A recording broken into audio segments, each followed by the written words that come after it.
Recently, I was asked to give a keynote address at the Conference of the Indian Nurses held in Chicago. This gives an opportunity for me to do a comparative look at the nursing system in India and America. As a physician, naturally, I always had close association with the nursing profession. And I always have the greatest respect for the nursing profession.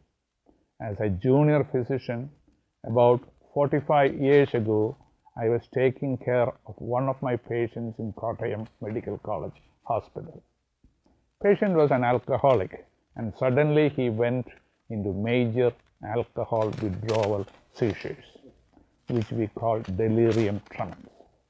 These are very dangerous type of seizures, and many patients die during these convulsions. My patient was not breathing, and he was turning blue. I always thought that if one of my patients stopped breathing, I had enough expertise to put an endotracheal tube into his trachea and assist him in breathing. But unfortunately this time, his jaws were tightly locked that I was unable to open his mouth. In this dire situation, one of our senior staff nurses stepped forward and applied tight pressure on his jaws with a special grip with her fingers.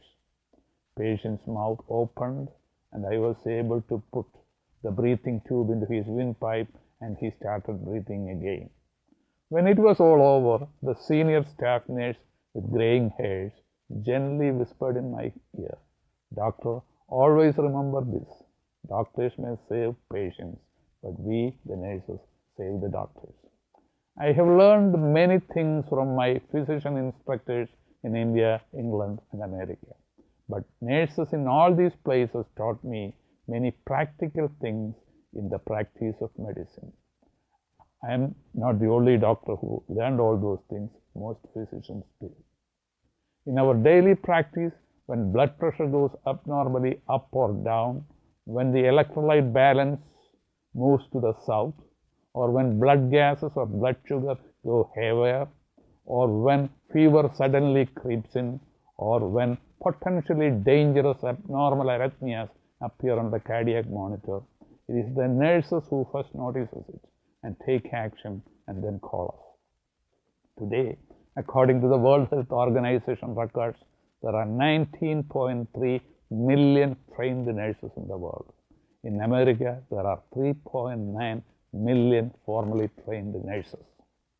One interesting pedometer study I recently showed that an average nurse in America walks 3.5 miles every day inside the hospital. That means in the professional career, an average nurse walks about 28,000 miles inside the hospital, same distance it takes to go around the world. We see advertisement about multitasking computers that can do several things at the same time. But I am yet to see a computer that can do all the multitasking some of our nurses do every day in the hospital. They may be talking to the patient, but their eyes will be on the cardiac monitor, and still they could find mistakes in the medical charts. They can do all these things without losing the ability for critical thinking, and most of them could keep their sanity in the best of times and in the worst of times. The Indian nurses in America, the Malayali nurses especially, are in the forefront, giving leadership to many of the modern medical nursing fields in America. Physicians and hospital administrators in America have the greatest appreciation for the hard work, skills, and professionalism of these Malayali nurses. Once at a medical conference I attended, the world-famous cardiac surgeon, Dr. Michael DeBakey, was the chief guest. After meeting, I went to him to get an autograph from him and have a picture taken with him. He asked me where I was from. When I told him that I am originally from Kerala in India, he asked, "Are you from Kerala?" I asked him how he happened to know about Kerala. He told me that two of his nurses who worked in the operating theatre with him were from Kerala, and he said they were the very best nurses in the world. In America, our nurses work in all specialized fields in the hospital. Unlike in the past, today, in America and Europe, a wide range of fields in medicine are open for nurses, from neonatology to geriatrics, from hospice to hospital administration. In today's cutting-edge practice of medical specialties like cardiology, oncology, or radiology, doctors cannot practice medicine without the help from highly trained and specially skilled nurses. Of course, nurses work hard, but they are equally rewarded well. When our sister nurses from India decided to come to America, probably they never thought they will have to get up 7 a.m. in the morning and drive to work through windy, slippery, and often dangerous roads in Chicago or New York. Once our nurses excel not only in the nursing field, Malayali nurses, some of them are leaders in the cultural and social life of the new country they adopted for themselves. Some of them are even actively involved in American politics. I have often wondered if Malayali nurses in America excel in all fields, why their sisters in India do not go up the ladder in important, powerful positions in the nursing field and the healthcare field. They are equally capable and devoted as their sisters in America. The reason is simple. Our system in India does not allow them to do that. Unfortunately, somehow, the concept of nursing profession in many parts of India is still the concept of the 19th century or the Victorian era. Many in India still have not accepted that nursing is an independent, respectable profession on its own right. If the healthcare system is to be improved, nurses should be empowered. In America and Europe, they have accepted it for quite some time. When I visit Europe, I love to go and see the monuments to great physicians who changed the landscape of medicine in the past century, like Alexander Fleming, Sigmund Freud, Thomas Edison, and many more.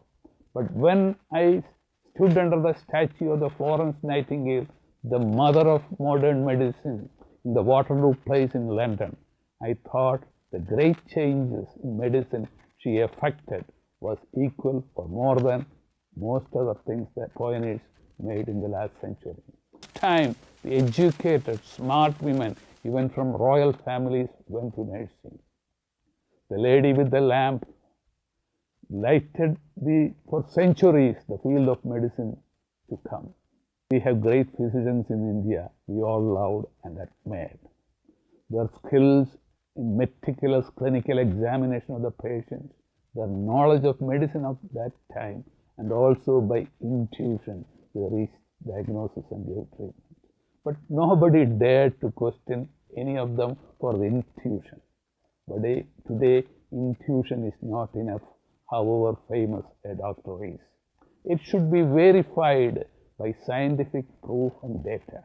The halo of the physician is not enough today without scientific validation.